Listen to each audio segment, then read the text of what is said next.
Maraming kahiwagaan ang nagaganap dito sa mundong ibabaw. Minsan may mga pangyayaring hindi mo sukat akalain na iyong mararanasan o masasaksiyan.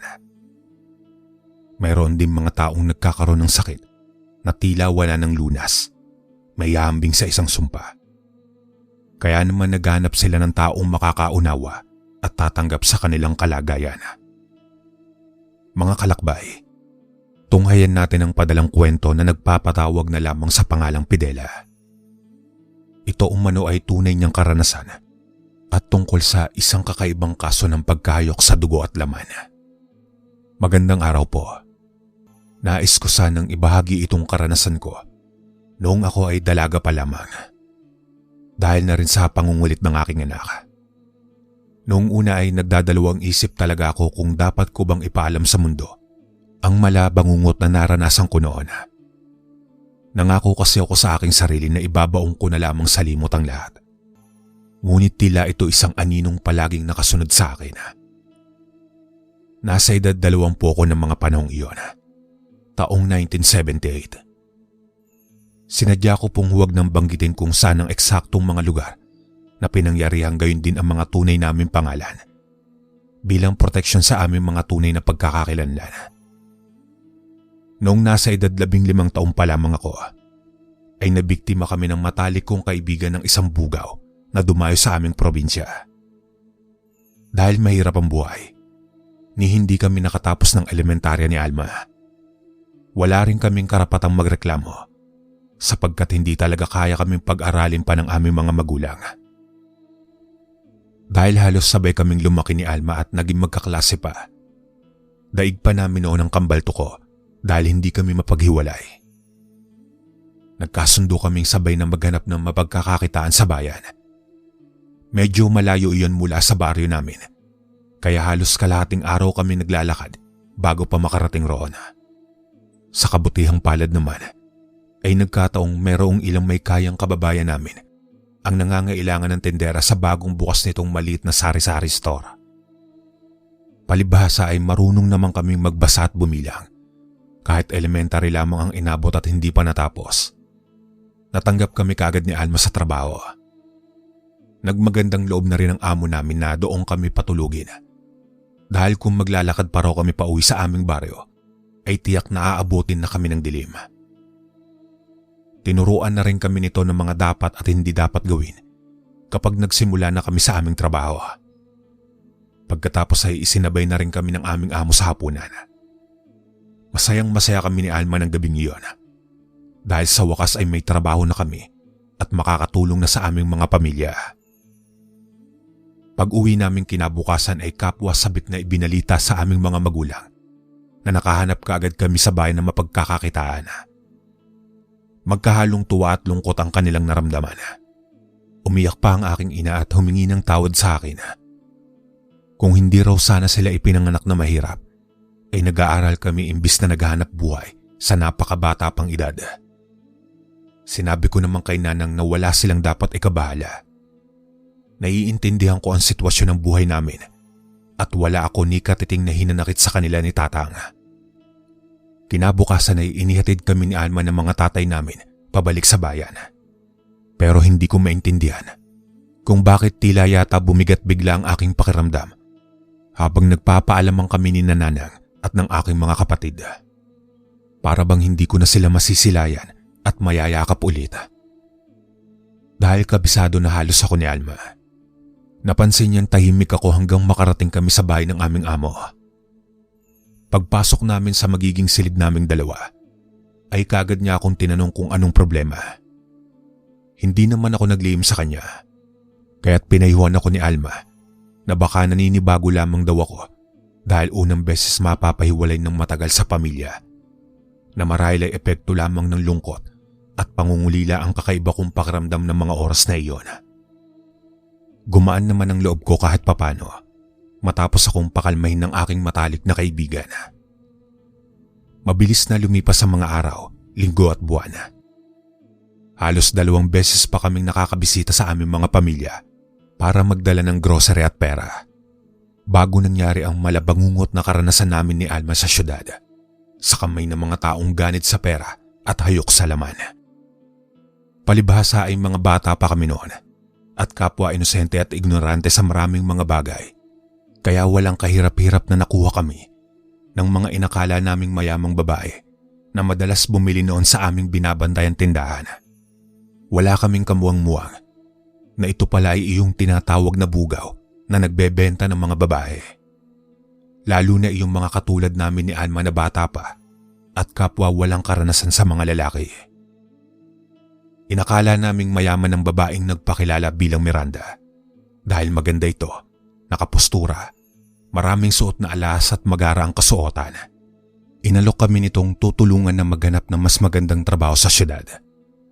Mas malaki raw ang sahod, triple ng sweldo namin sa pinapasukan naming tindahan sa bayan.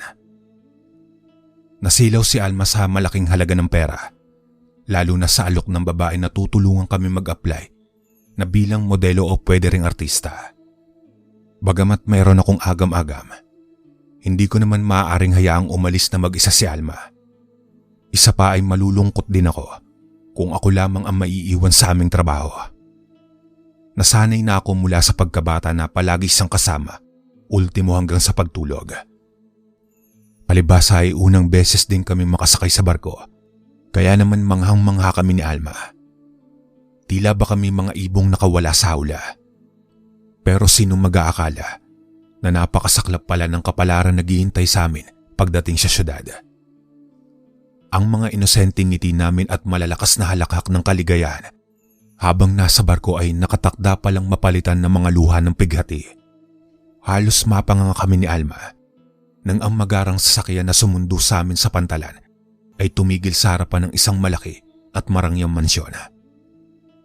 Ang buong akala namin noon ni Alma ay iyon na ang magiging daan upang magbago ng tuluyan ang mga buhay namin at maiahon na rin namin sa wakas ang aming mga pamilya sa kahirapan. Subalit ang mga sumunod na kaganapan ay taliwas sa aming inaasahan. Dahil ang pinagdalhan pala sa amin ng babaeng iyon ay hindi isang ordinaryong mansyon, kundi iyon tinatawag na bahay na pula o kasa. At sa lugar na iyon ay unti-unting gumuho ang aming mga pangarap ni Alma. Saksi ang 4 na sulok ng silid kung saan magkasama kaming kinulong sa pagkawasak ng aming mga dangal.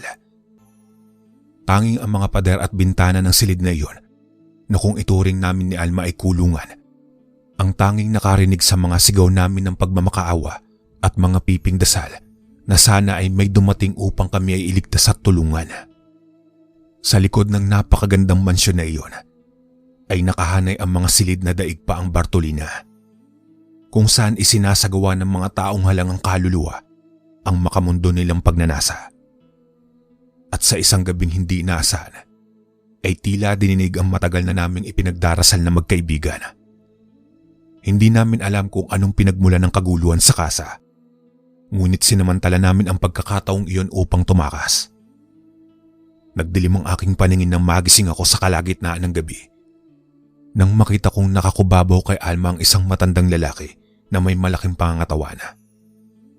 Walang awang pinagsasamantalahan nito ang aking kaibigan at tila bingi sa mga pakiusap at pagmamakaawa niyang itigil na ang ginagawang kabubuyan sa kanya. Namataan ko ang isang baril sa ibabaw ng mesita at walang pag-aalinlangan ko iyong kinuha at pagkatapos kong maikasa ay kinalabit ko ang gatilyo. Tila naging normal na tanawin na sa amin ni Alma tuwing paglalaroan ng mga customer namin sa kasa ang mga baril ng mga ito. Kaya naman halos natuto ako kung paano iyong gamitin sa pamamagitan lamang ng panonood sa mga ito. Subalit dahil sa lakas ng impact at pagkagulat na rin, ay tumilapon ako at pampas na tumama ang likod ko sa matigas na pader ng silid. Halos mabingi rin ako sa lakas ng tunog na nalikha ng aking pagbaril sa demonyong humahalay kay Alma. Nagtagumpay akong mapatay ang hayop na iyon nang tamaan ito ng bala sapul sa ulo. Subalit sa aking labis na panlulumo ay hindi ko kasamang nakatakas ng gabing iyon si Alma. Sa kauna-unahang pagkakataon ay nagkahiwalay kami at hindi ko na alam kung ano ang nangyari sa kanya pagkatapos. Halos 1 linggo ako naging palaboy sa kalye. Dire-diretsyong naglalakad lamang sa kalsada ng lugar na banyaga sa akin kahit wala akong tiyak na patutunguhan. Sisilong lamang kapag umuulan at magtatago naman tuwing may natatanaw akong sasakyan sa takot na ang sakay niyon ay ang mga taga-kasa at hinahanap ako. Napilitan akong mamalimos dahil sa labis na kagipitan at nangalakal ng mga tira-tirang pagkain sa basurahan. Maibsan lamang ang nadaramang kagutuman. Ganun ang naging takbo ng buhay ko araw-araw hanggang sa isang gabi noon. Habang tulala akong naglalakad sa madilim na highway, ay hindi ko napansin ang isang sasakyang paparating. Kahit nang mabundol ako niyon ay tila hindi man lang ako nakaramdam ng sakit. Pero bago tuluyan nagdilim ang lahat sa akin ng gabing iyon, ay nasilayan ko pa sa nanlalabong paningin ko ang isang lalaking mababakas sa mukha ang pag-aalala habang nakatungay sa akin. Mabilis na lumipas ang mga araw. Pero hindi ko alam kung dahil ba nakukonsensa si Mateo sa hindi sinasadyang pagkakabundol niya sa akin o talagang naaawa lamang siya sa mga katulad kong kapuspalad. Kinupkup niya kasi ako at itinuring na parang hindi iba. May sarili akong kwarto sa bahay niya na hindi man kasing laki at kasing gara ng pinanggalingan kong kasa, ay sigurado naman akong ligtas ako at nasa mabuting mga kamay. Ngunit akala ko lamang pala iyon. Isang araw ay tila ako sinampal ng katotohanan na hindi ko pa talaga kabisado ang kalakaran ng buhay sa syudad. Na halos karamihan ng tao ay may mga baho at malulupit na mga sikretong itinatago. Namalayan ko na lamang ang aking sarili. Nakatulong ni Mateo sa pagkakatay ng tao. Kakainin niya iyong pagkatapos depende sa kanyang panlasa. May mga pagkakataong ipinapaluto muna ni Mateo sa akin ang mga kinatay na karne bago kainin. Minsan naman ay mas gusto niyang papakin iyon ng hilaw o kung tawagin pa ng iba ay putahing kilawin. Dahil sa kakaibang panlasa ng itinuturing kong Panginoon, ay napilitan akong pag-aralan kung paano lutuin ang iba't ibang klase ng mga putahe. Lalo na iyong masasarap. Mga pagkain gusto ng mayayaman. Yun bang mga masarsa gaya na lamang ng adobo, kaldereta, apretada, menudo at marami pang iba. Pero nagpapasalamat na lamang ako. Dahil kahit kumakain ng karne ng tao si Mateo, ay hindi niya ako pinilit ni minsan na saluan siya o kumain din ng pagkain niya. Malaya akong bumili at magluto ng sarili kong pagkain. Aaminin kong noong unang beses kong matuklasan ang lihim ni Mateo ay nagulat ako. Lalo na nang makita ko ang silid kung saan niya eksklusibong ginagawa ang pagkatay sa mga ito. Natakot ako na baka mapasama ako sa mga naging biktima niya. Ngunit hindi ako ni minsan nagtangkang tumakas.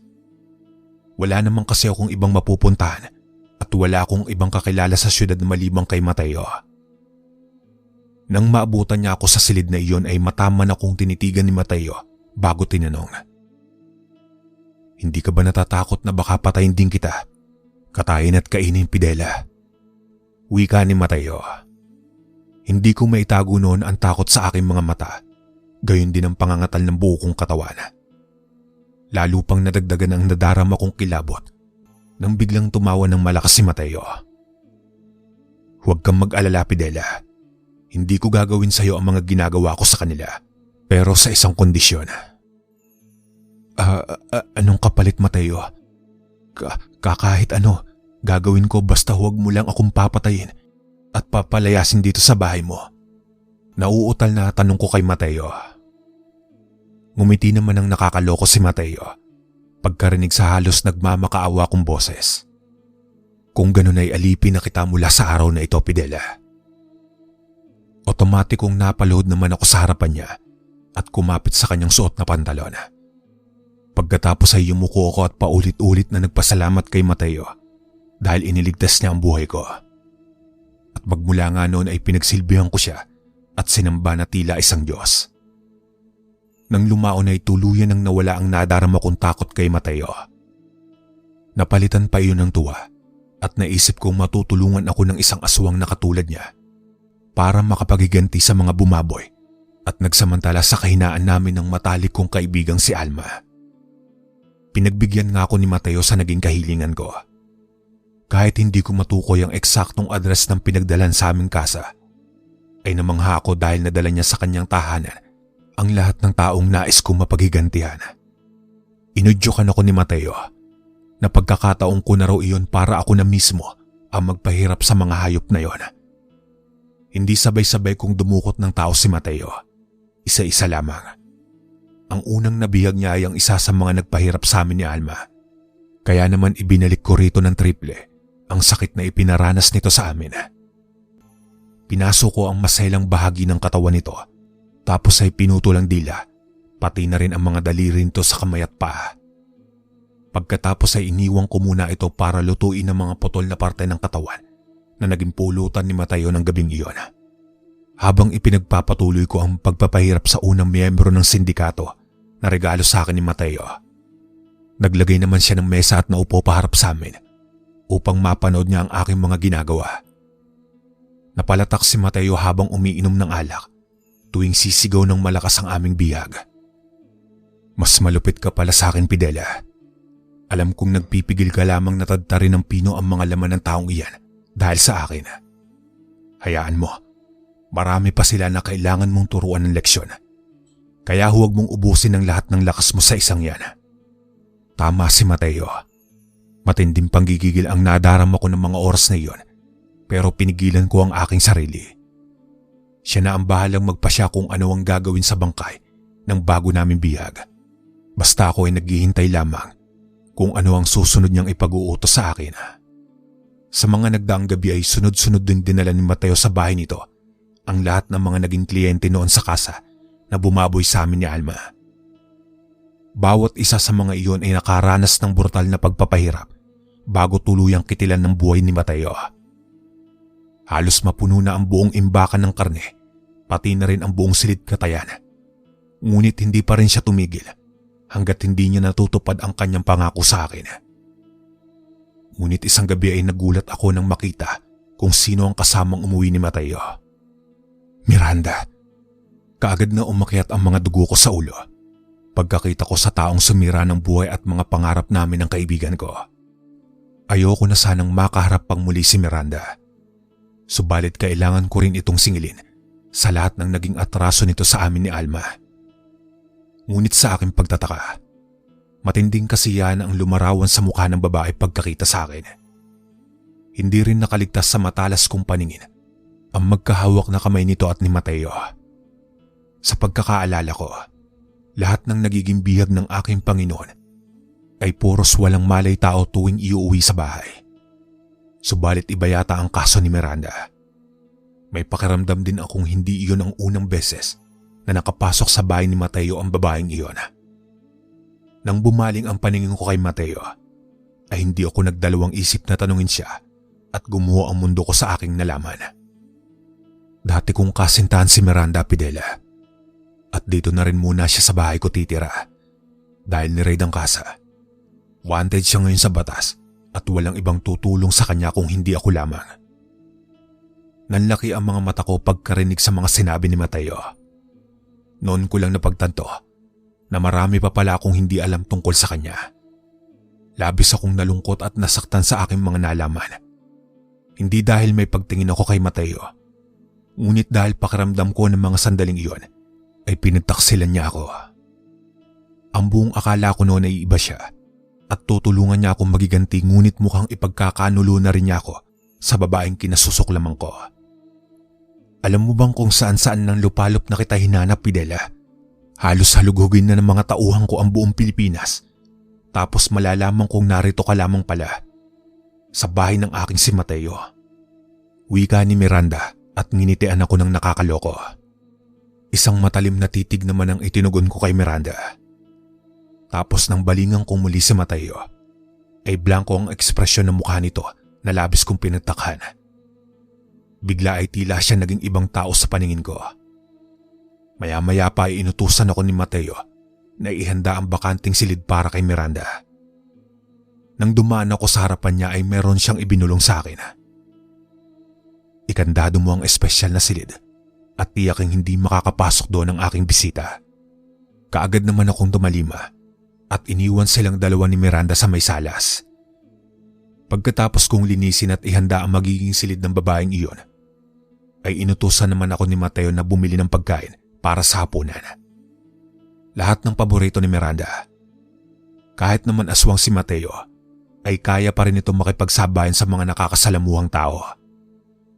Paminsan-minsan ay nakikisalo rin ito sa pagkain niluluto ko para sa aking sarili. Pagkabili ko ng pagkain, ay wala na akong nagawa pa ng sabihin ni Mateo na sabay kaming tatlo na maghahapunan. Tiniis ko na lang ang pagkasuklam ko kay Miranda. Ngunit lalong kumulo ang dugo ko dahil habang kumakain kami ay napakaingay at napakaharot ni Miranda. Hindi na inirespeto ang mga pagkain nasa harapan namin. Pero tahimik lamang ako noon at pinilit kong ubusin ang pagkain sa plato ko. Kahit tila hirap na hirap akong lunukin ang mga iyon. Kulang na lang ay hilahin ko ang oras upang matapos na kami at makabalik na ako sa kusina. Hindi ko na talaga kasi matagalan ang presensya ni Miranda. Habang kumakain ako ay hindi ko maiwasang tapunan ng panakanak ang sulyap si Mateo. At sa pagkagulat ko ay nahuli niya ako. Nang magtagpo ang aming mga mata, napansin kong tila may nais ipahiwatig ang mga iyon, ngunit hindi ko naman maunawaan. Kaya nagbaba na lamang ako ng tingin bago pa kami mapansin ang aming bisita. Hindi ako makatulog ng gabing iyon. Pabiling-biling ang mga paa ko sa higaan. Napakaraming mga tanong ang gumugulo sa aking isipan. Hindi ko maiwasang magduda sa tunay na pagkatao ni Mateo. Wala pa man ay nadudurog na ang puso ko kung sakaling malamang kung nagpapanggap lamang siya nakakampi ko. Ngunit ang totoo pala ay kasabwat din siya ni Miranda. Ngunit bakit niya pinatay ang mga tauhan at kliyente sa kasa? Hanggang sa nang tuluyang kong maalala bigla ang bahay na pula, ay hindi ko na napigilan pang maluha. Hindi ko matanong kahit si Mateo kung ano ang nangyari sa matalik kong kaibigan. Kung nahuli ba ito kasama ang mga nasawi. Dahil sa mga naisip, ay biglang sumikip ang aking dibdib. Kailangan malaman ko ang katotohanan at si Miranda lamang ang makakasagot sa lahat ng mga katanungan sa aking isipan. Nung akmang ipipikit ko ng muli ang mga mata ko, nang bigla akong makarinig ng malakas na sigaw.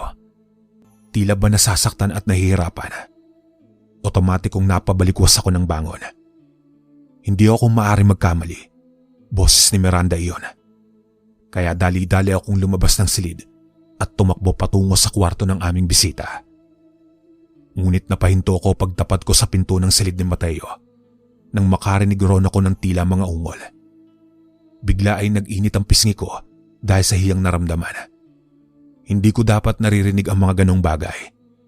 Naalala kong bigla na dating magkasintahan nga pala sina Mateo at Miranda. Marahil ay lumipat ang babaeng iyon sa silid ng Panginoon ko sa pag-aakalang tulog na ako. Kaya nagpasya akong bumalik na sa aking silid nang marinig kong muli ang malakas na ungol ni Miranda. Kasabay niyon ay ang biglang pagbukas ng pinto sa tapat ko. Halos mapaihi ako sa labis na pagkagulat at takot na naramdaman. Ngunit si Mateo ay hindi kababakasan ni Catherine na pagkagulat sa mukha. Alam kong pinagdududahan mo na ako, Pidela. Iniisip mong ipinagkanulo kita kay Miranda dahil dati ko siyang nobya. Wika ni Mateo habang matamang na nakatitig sa akin. Nakaharang siya sa pintuan kaya hindi ko makita si Miranda na siguro akong nakahiga sa kama niya. Ang ipinagtataka ko ay kung bakit umuungol pa rin ito samantalang hindi nakatabi sa higaan si Mateo. Ikaw lamang ang nag-iisang taong nagtiwala ng lubusan sa akin, Pidela. Tapat ka sa akin na iyong Panginoong kagaya ng pangalan mo.